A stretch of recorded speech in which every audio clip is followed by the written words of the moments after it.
Hello everyone, আমি আবারও চলে এসেছি আমার একটা নতুন ভিডিও নিয়ে। তো সেদিনে ছিল বৃহস্পতিবার, আর সেদিনকে থাকে আমার বাবার ছুটি। তাই বলল চল কোথা থেকে একটা ঘুরে আসি। তাই বললাম চলো দেখি কোথায় নিয়ে যাচ্ছ। তো শীতে কাঁপতে কাঁপতে চলে গেছিলাম চণ্ডীগড় ধাবায়।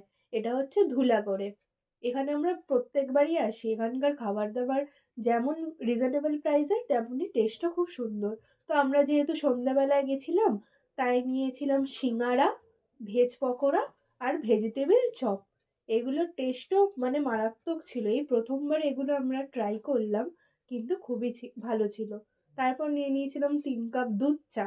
একদম গাঢ় করে দুধ চা, একদম মিষ্টি দেয়া, কিন্তু খেতে ছিল দারুণ। তারপর নিয়ে নিয়েছিলাম একদম হট গোলাপ জামুন। আর আমি তো হচ্ছে মিষ্টির পোকা, তাই আমাকে যে ধরনেরই মিষ্টি দিক আমার খেতে খুবই ভালো লাগে। আর এটা খেতেও ছিল মারাত্মক।